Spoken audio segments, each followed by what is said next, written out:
Hey, welcome back to Zombie Tactics. First of all, I know I haven't done a video in a while, so hi again.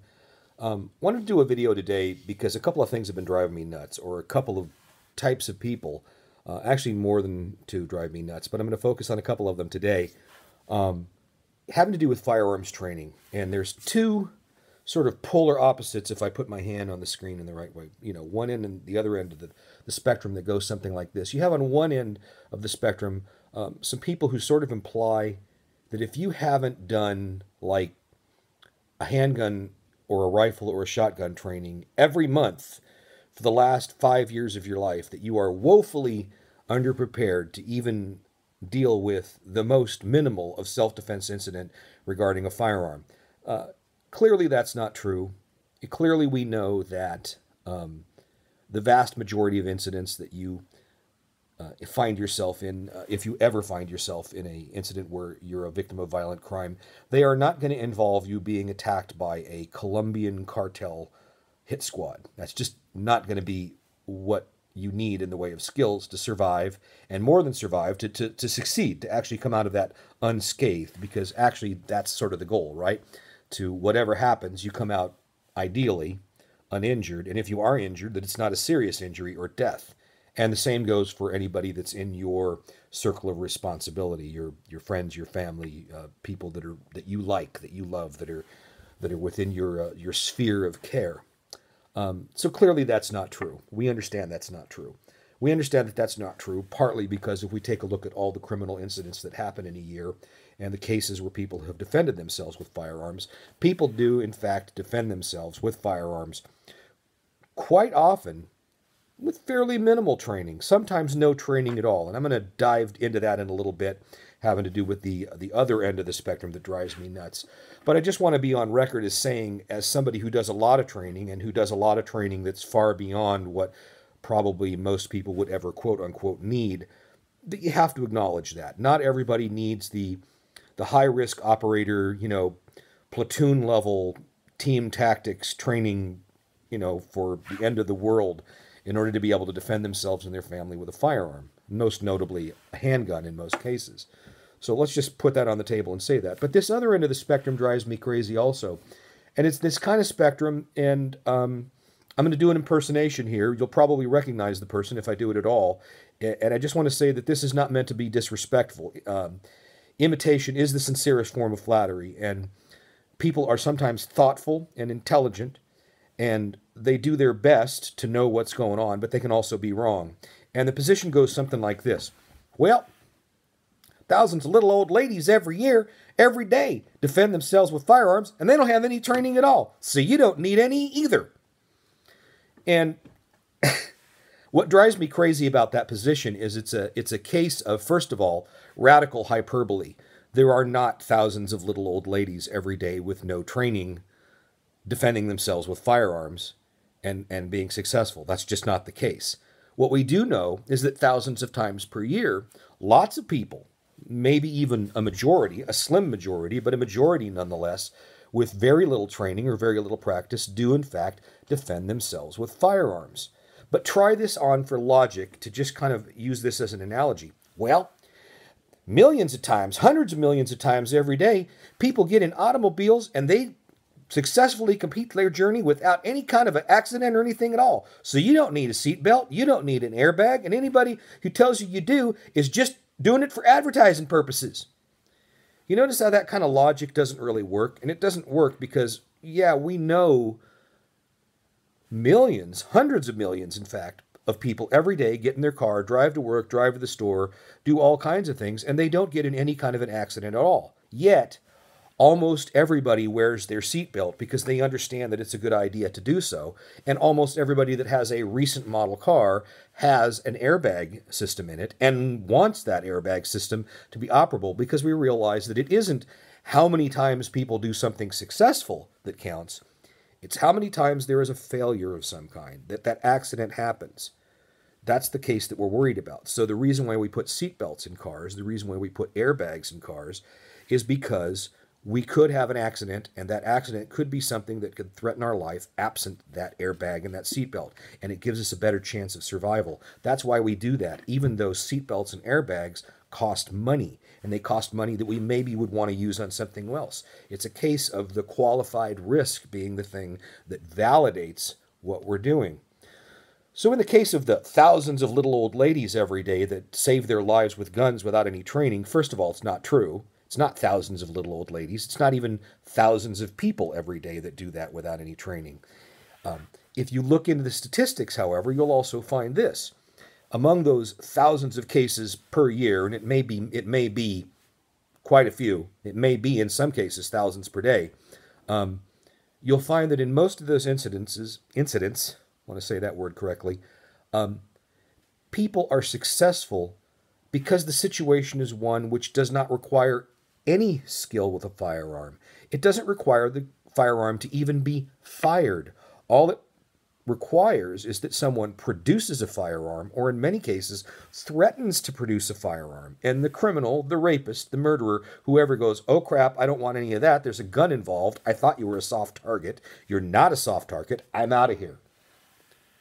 Well, that's just like the case of saying, well, hundreds of millions of times every year, people get in their car and they drive and they don't get in an accident, so they don't need airbags, right? No, because we're not worried about those thousands of cases where people defend themselves every year without any particular firearms training. We're worried about the cases where it would. And those are the instances that we want to be prepared for, not the case where someone says, I'm going to rob you, and then I'm going to beat you to a pulp, which, by the way, happens many, many times a year, many, many, many more times per year than the number of times that someone is killed in a criminal incident. That's the other thing. When you take a look at these statistics, you can't just look at the successes and say, well, this many times a year, people are successful doing that. Therefore, it means I can ignore all the times that people are not successful. Tens, 20s, many, many, many times per year. Lots. More times per year than people defend themselves with firearms successfully. People defend themselves without a firearm, or they defend themselves with a firearm unsuccessfully in many cases. And you'll find in those cases that those people are not trained either. So we can't say one way or the other that untrained people or people with minimal levels of training are just fine, and you're going to be just fine too by not having any training. It doesn't make sense, and it's not the way that you can use statistical information correctly. When we're training with firearms, what we're training for is an instance in which we would have to employ the firearm, meaning that we would have to produce the firearm and we would actually have to fire it to save our lives. If that's the case, and we need to shoot the gun and we need to shoot the person who's intending us harm, it means we have to be able to do so effectively. It only makes sense that if you want to do that, we are not all born with firearms knowledge. A lot of people think they are because they've watched a lot of movies and they think that they know all about it because, well, it's going to be just like in this movie or it's going to be just like in that movie. Got news for you. It's not going to be like in any movie you've ever seen. It's going to be like what you see on dash cam footage and security camera footage, which never looks like what it looks like in the movies.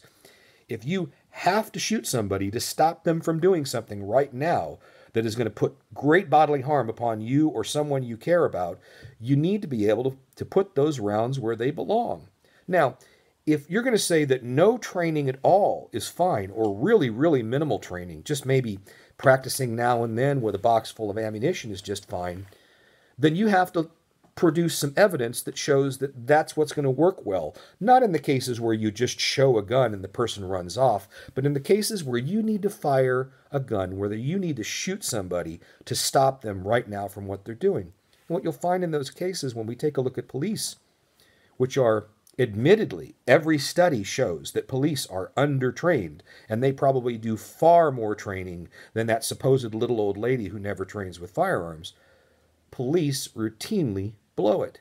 The New York Police Department, they train, they qualify every year, far more than that little old lady who's never had any training. And what does their record show? Their record shows they're not doing very well. They're firing their guns way too many times. They're not hitting the bad people enough of those times. When they do hit the bad people, they're not hitting them where they ought to be hitting them. And on top of that, they're shooting a bunch of other people who are not guilty of anything and not threatening anybody while they're at it. That's not the level of performance I want for me, and I don't think that's the level of performance that you want for you. So it would make sense to you and to me to say, well, I at least need to train and practice better than what the New York Police Department does, right? Which, by the way, is not a real big deal because they don't train that much. They don't practice that much. They qualify yearly. And the qualification is really, really lax compared to what you would get even in like a concealed carry permit class in California in a lot of cases. So let's not convince ourselves that some minimal level of training, knowing just the basics, is just fine for us, because police departments all across America exhibit this phenomenon. Those who train a lot, relatively speaking, do better. Those who don't train a lot or who train very minimally don't do very well. And it ends up not only being cases of like, well, you're not hitting the bad guy enough and you're hitting innocent bystanders too much. It ends up with like, well, more of your cops die on the job too. Well, I don't want to be the citizen version of the guy who's not shooting the bad guy the way I ought to be shooting him, accidentally hitting Sparky the Wonder Dog and some grandma walking her grandchild down the block, and at the same time getting myself killed. That's not success. So we need to train to a higher standard than that. The problem, of course, comes when you start taking a look at it as just polar opposites, meaning that like you're either going to do this minimal level of training that's almost nothing, or you're going to be a crazy guy who's running around in the woods with camo and plate armor all the time, every weekend, and that those are the only things that you can do that'll make any kind of a difference. That's ridiculous. It's ridiculous to say you don't need any training, you'll do just fine. You can hold the gun any way you want. It doesn't matter. That's dumb. Well, it worked fine 50 years ago. Well, 50 years ago, go back and take a look at what life was 50 years ago like. It wasn't as good as life is today. There's a lot of things where we've learned better. We've used this thing between our ears to make life better for us. Knowledge increases. Wisdom increases if we let it. We learn new things and better ways to do things. And in a lot of ways, they're not any more complicated than the thing that we did before. It's just a better way of doing it. We've learned this, a teacup grip or a cup and saucer grip is not a very good way to hold a gun. We've learned that this is a particularly dumb way to hold a gun if you want to hit what you're shooting. So to say, well, people used to do it that way and people used to do it that way and they did just fine. First of all, that's not true. They didn't do just fine. They didn't do that well. Well, the old guys knew what they were doing, and we don't know what we're doing today. No, the old guys didn't know what they were doing. That's why they came up with new ideas. See, that's why we don't do what we did 50 years ago in almost any area of human endeavor. In the Western world, North America, Western Europe, the fact that you live beyond 35 years ago is because somebody woke up one day and said, we're going to do this different. Wait a minute, we've been doing this way for the past 500 years and it's been working out just fine. Well, no, it hasn't. That's why we developed things like agriculture. That's why we developed things like antibiotics. That's why we develop things like modern methods of science, which lead us to medical breakthroughs and have increased our standard of living all the way around. To pretend that somehow firearms is an industry and firearms training is an area where like, well, we don't have to pay any attention to the new thing. We don't need any new ideas. The old stuff works just fine, so let's just do that, is dumb. And I mean no insult to somebody who, proposes that kind of an approach to things. But at some point in time, you have to think this through, and you have to say that. We as human beings are not creatures that have, claws and teeth, and we're not really strong. Pound for pound, we are weak compared to every other animal on the planet. The only thing that allows us to survive is using this thing. And using this thing means we have to be able to say, what's the way that we've done it up to now? Is there a better way to do it? Yeah, there's a better way to do it. Let's do that. So saying, this is just fine, this is just fine, this is just fine. It doesn't make any difference if you have any training at all. They didn't have any training 100 years ago, and they did just fine with firearms. No, they didn't. Take a look 100 years ago what they were doing with firearms, and take a look at what their hit ratio was and things like that. Don't take a look at the movie version of it. Don't take a look at the dime store novel version of it. Take a look at reality. Take a look at the real things that went on there, and you'll find out that things have improved markedly with firearms because people have used their noggins. They didn't just say, well, it worked great 50 years ago, so let's go with that. You don't need any training. All right, I'm probably making fun of somebody a little bit too much. And again, dude, if you're watching me, you got to know this. I'm not making fun of you. Again, imitation is the sincerest form of flattery. It really is. And what you do on your channel is a cool thing most of the time. So what we ought to be able to do is we ought to be able to say, all right, well, what's a rational approach to this? I will give you what I think is specific advice that is good for you. First of all, we all have a different amount of disposable income and a different amount of time that we can invest with something to that. You have to make up your mind on some level how much you care and own it and say, well, I care enough about this to do this, and then do that, and do that seriously. If you're a person that says, I don't have any time for training and I don't have any money for training at all, my dad was a Marine, my father was a cop, my mom was a volunteer crossing guard for the FBI, whatever, I'm good to go. I don't know what to tell you except know on some level you do need some training. And I mean in-person training with a qualified instructor. That doesn't have to be some named person. There are plenty of local people who are very well qualified. Most of them are going to be like ex-undercover cops, things like that. You don't necessarily have to pay for the class that's $800 a day. But look around for people who are doing something beyond just the NRA pistol class, the basic pistol class, because that's not really training, if you ask me. And I'm saying that as an NRA certified instructor, and I can teach that class. I would tell you that that is not a class designed to teach you how to save your life with a firearm. It's kind of the history of firearms and how firearms work, and we're going to shoot a few rounds at the end of the day kind of thing. So something beyond that, a serious self-defense oriented class. If you want to go with a name class, go with one of the name instructors, take their 2-day class. You can find time and you can find money over the next 3 years to do that at least once if you want to. Don't tell me you can't. And I say that because I know people who make minimum wage in California, and all the time they're doing things like this.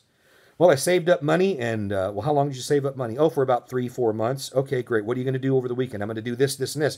And, well, how much does that cost? How much do those skis cost? How much does a lift ticket cost? And you find out people have money to do whatever it is that they really want to do or what they intend to do.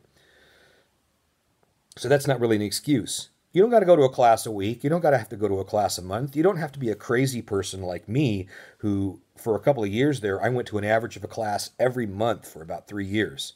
And I've taken that back quite a bit. But take a serious class from a serious instructor that's self-defense oriented sometime over the next 2 to 3 years. You can do it. You've got money. You've got time if you want to do it. Okay? You could do that. And I bet if you say you can't, talk to me. Let's get on the phone. I bet you I can tell you all kinds of ways you can do that. And then maybe take one other class from a different instructor to get a different perspective on it. Now you have a basis of knowledge from which to begin to form some opinions. And believe me, if you take those classes, it will be a mind-expanding, awareness-expanding experience for you. And then from there, I think that a lot of people, if you are diligent about it, if you will simply apply whatever it is that you learned in that class or those classes, and you practice it regularly, you are probably 90% above probably not just the average person who owns a gun, but probably most people in the police and most people in the military. It doesn't have to be, a lifestyle change where every week you're running around in the jungle or the desert with camo on. And then from there, do a little bit of reading now and then. Watch videos from other instructors who are qualified instructors. You can get with a company like Panteo Productions, or you can buy videotapes from Magpul or other companies. And once you've had some face-to-face, real personal training up close, that gives you a basis of knowledge to be able to analyze these other techniques and think about them. And what do? You follow the old Bruce Lee methodology. You keep what you find useful, you discard what you don't find useful, and you develop things of your own along the way. And I think that's a lot more responsible approach for the average person than this kind of false dichotomy of thinking that either you got to be the full on, every week I'm training like a madman team tactics person, training for the zombie apocalypse, or the, well, you don't have to do anything because thousands of people every year are just fine.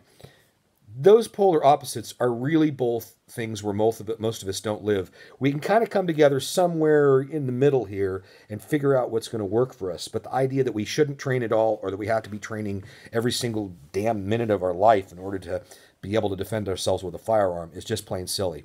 So be smart about this, be informed, take some training from somebody, please, if you care about it at all. Think about that thing about how millions of people get in their cars every year. Most of them don't have an accident, but we still have seatbelts. We still have airbags. Training is like that. It's your seatbelt. It's your airbag.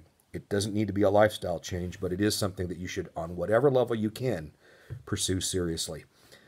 That's Zombie Tactics for today, and hopefully I'll be doing a lot more videos than I have for the last 6 months. We'll see you again next time. Bye-bye.